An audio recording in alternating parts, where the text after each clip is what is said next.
They promised to be the most transparent administration in history.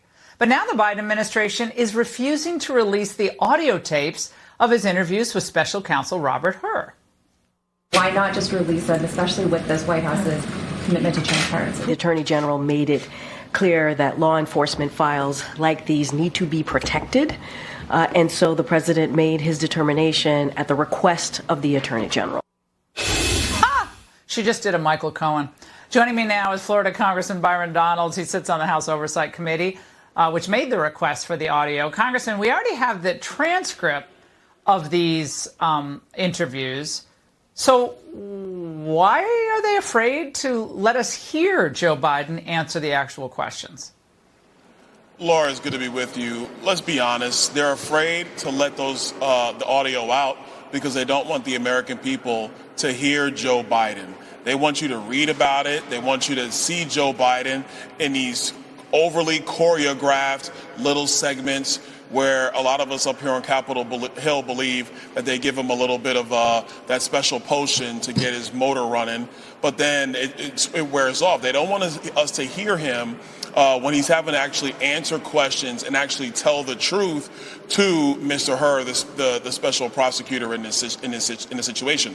Also, in the transcript, there were times where the White House would put down inaudible because it wasn't really clear what the president was saying. So we want to be able to hear the audio recordings to then use that to go back to the transcript that was provided by the White House. Blah, blah, blah, blah, blah, blah, blah. Right? I mean, Congressman, in a letter to the Oversight Committee, which you sit on, Biden's White House counsel said, the absence of a legitimate need for the audio recordings lays bare your likely goal to chop them up, distort them, and use them for partisan political purposes, demanding such sensitive and constitutionally protected law enforcement materials because you want to manipulate them for potential political gain is inappropriate.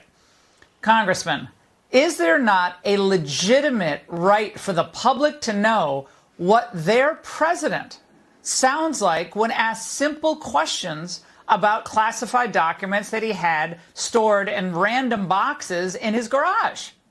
Well, how is that not a legitimate right to know for the public?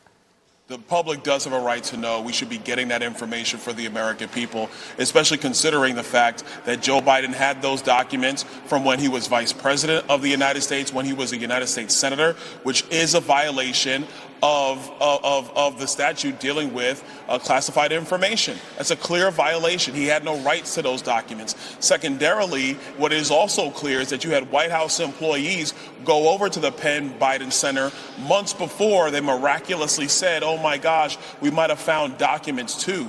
This is another cover-up, in my view, by the White House counsel and, frankly, Merrick Garland for Joe Biden. That's why we need to get to the bottom of this. Joe Biden, if he had nothing to hide, if everything was on the up and up, if he simply just forgot about a couple of files, then why not release the audio file so we can actually hear the president go through this piece by piece? I think he sounds probably really confused in the answers. That's my estimation of what's going on. It's more he's confused perpetually in this recording, and I think it would sound probably terrible. Otherwise, I'd be like, yeah, release it. Congressman, thank you.